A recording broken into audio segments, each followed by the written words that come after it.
and Christopher Hart, the American Adversaries. Drive time. Ladies and gentlemen, step right up. Let's go the element. We're on a roll on a honey.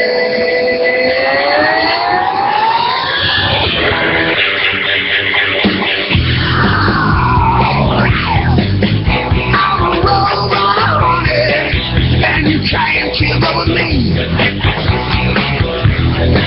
You got a green light, baby. Maybe, you will see. That's right. Rock and roll and politics always goes together. The American Adversaries. We show you how it's done. Larry Adams here with our host, Christopher Hart. We have an amazing man, Ken Dwyer, right here in our studio right now, who's setting us straight on politics in actually all over Florida. Ken's got rhythm now. He was rocking to the beat there. He plays a mean belt buckle. I don't know. Are you a musician, Ken? No talent whatsoever. You must be a good dancer, though. So. Oh, because you were right on beat, man. Yeah. All right, welcome back to the show, folks. That's right. You got the American Adversaries Drive Time, Prime Time show. I'd like to see him dance. That was Larry Adams. I am Christopher Hart. Go ahead, try. Let him lead, Larry. Larry Adams, Christopher Hart here along with Ken Dwyer of the Orange County Republican Executive Committee, known as OREC. Lucas Paris has us up on the Paris Scope. So just go to YouTube and dial in the American Adversaries TV channel, and there will be Nicholas Cicero's on the bridge. 407-774-8255 is the number if you would like to be on the show with us today. Ken has come bearing good news. If you missed it in the last hour of the show, there was an election in Jacksonville yesterday, and the Republican candidate ousted the Democrat for the mayor.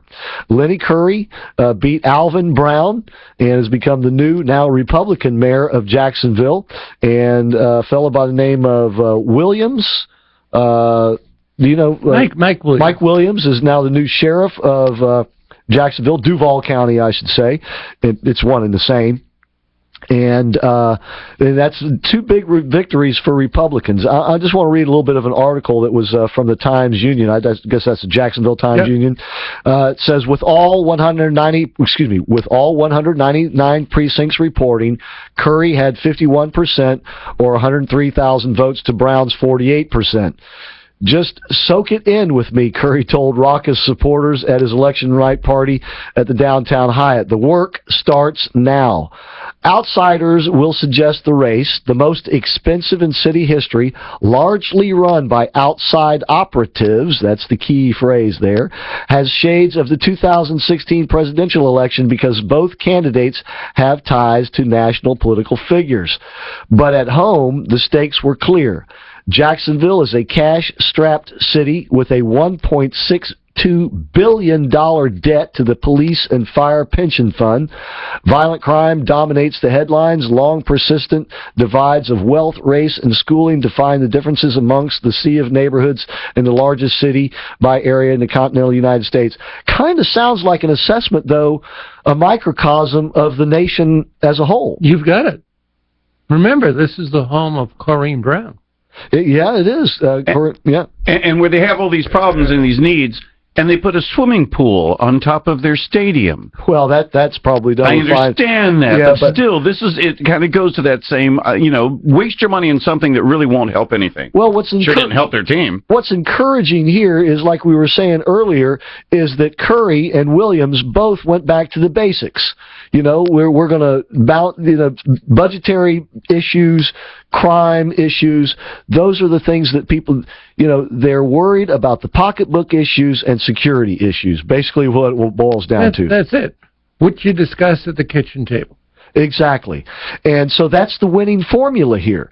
And what's encouraging is that Jacksonville is much like these northern cities like Baltimore and Detroit, where Democrats have ruled the roost for a long time.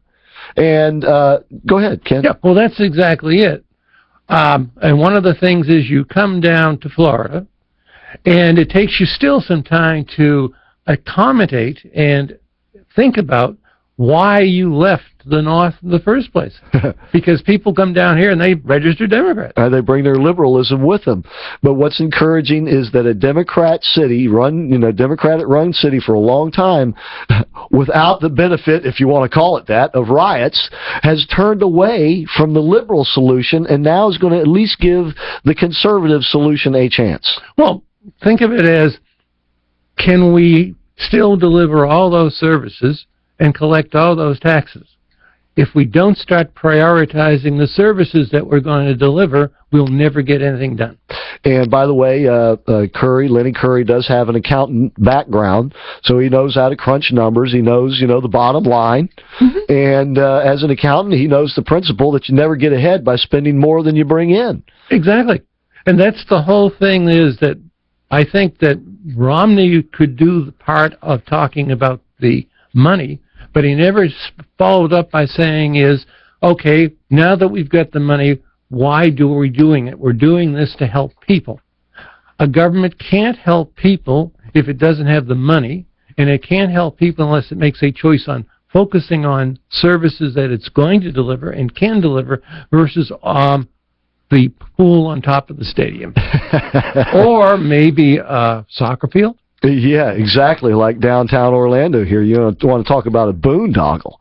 But yeah, it's the priorities are just totally all screwed up. Exactly. A private business should be able to build its own soccer field. You would think so, and you would think that they would actually want to.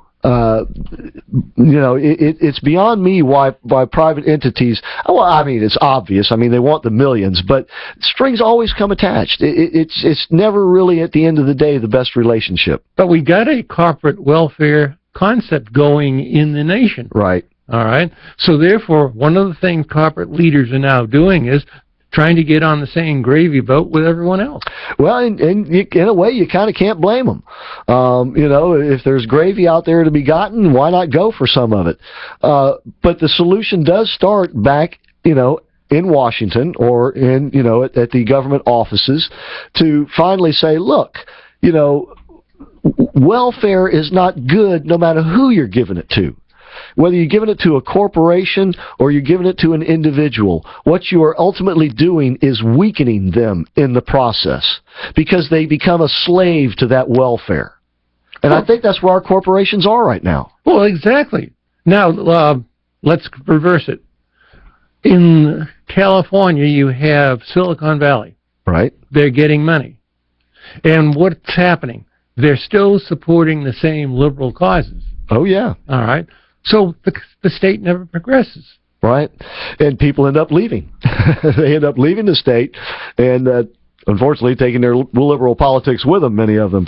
But what's encouraging about Jacksonville is that it appears to me that people already, there's a new poll out yesterday. It's now 3/4 of the population thinks the nation is going in the wrong direction. Exactly. And so it's a prime moment. It's a great opportune moment, if you will, for conservatives to step up and say, look, we don't have a problem with Barack Obama, but we got a problem with liberalism. And here's why. We don't have a problem with Hillary Clinton, but we got a problem with liberalism. And here's why. And make the case for conservative solutions. And make the case that if we continue to go down this path, it's not going to get better just throwing more money at it. Well, a stronger, focused government, all right, yeah, is going to be a smaller government. It's not a smaller government that we're trying to get. It's a stronger, focused government that can do things. And in that, there's a great deal of wisdom, because the more a government tries to do, the least effective it's going to be in whatever it's doing, because its resources become spread too thin. One hand of the government doesn't know what the other hand of the government is doing, and so we end up spinning our wheels, wasting our money, and not really getting anywhere in the process. Exactly. And that, I can tell you, was probably the story of why, all right, Lenny really won, is that the people saw the system breaking down. And then Lenny said, I have a solution. Not, I don't like the governor, not that I don't like the mayor, not that I don't like this. I have a solution. If we Republicans do not offer solutions, the people will not vote for us because we do not deserve to be elected. And that's one thing that Ronald Reagan was really good at, providing solutions. And the people, gave him a shot. And his solutions worked. So they gave him another shot. And then they gave George H.W. Bush a shot, basically because of Ronald Reagan's policies and the economic boom that they brought. Yeah, go ahead. The last 2 years of W, unfortunately, was corporate greed gone wild. It was, yeah. Indeed it was. And for whatever reason, he was in too weak of a position politically. Well, we know the reasons. Iraq was dogging him. Katrina was dogging him. And then you had the financial crisis. So he basically was, for the last 2 years, politically bankrupt. And what do I mean by that? I mean politically in the sense of his political capital, as he called it. Yeah. He made his management mistakes, and it all came back at one shot. It did indeed. And now, we were talking during the break, after Eva's call in the last hour, Carly Fiorina. What are your thoughts about her? Is there excitement in Orange County for her? Well, I like her, all right. The reason that she wouldn't be the most exciting thing is she does not have as solid a track record. Now, she has been able, I think, ably to defend her leadership of Hewlett-Packard. Right. All right. And I think her explanations have made her a stronger candidate. I just wish she was a governor of a state. Yeah. And then I'd say she'd prove. I wish she would look at the open Senate race and think about that. Well, of course, she did run for Senate in California and lost to Dianne Feinstein. But, yeah, Barbara Boxer is retiring, so it would be an opportune moment for her. Perhaps we shall see if that can work out. But at the end of the day, the Republicans do have a good, solid field. And hopefully, as I say, the cream will rise to the top. Well, let's ask the general public this. If you had a choice between McCain and Farina, who would you vote for? I'd vote for Farina. Yeah, absolutely. And I told you during the break I'd probably vote for her over Romney, too. Just because, she's got a toughness to her. Mm-hmm. You know what I'm saying? There is a toughness to that woman. Well, when she was the corporate leader, she was not afraid to make the cuts. All right? Now, that cost her down the road, but in the end, it was the right cuts. And it probably saved Hewlett-Packard from becoming, taken over by another corporation. Exactly. Well, guys, one thing we have, too, here, with so many people running on the Republican side, is you've got a whole bunch of people out there to go out there and tear Hillary up. All over the place. Hillary only has her. She doesn't have a bunch of people going out describing how bad each one of these Republicans are. But Farina especially, if she's not going to be the nominee, she can go out there and do a wonderful job of taking out Hillary and doing as much damage as she can. Real quick, it's Fiorina. Yeah. Carly Fiorina. But I think that Republicans need to be careful. I think that the recipe for victory is in Jacksonville. You present solutions, and that will carry the day. Let the other candidate sort of, do whatever they're going to do. Focus on the solutions, and you will get more people in your corner. Exactly, because we need solutions. Absolutely. Ken, thanks. We need guys like you working hard out there like you're doing. We so appreciate it. Thanks for coming in and being with us today. Thank you.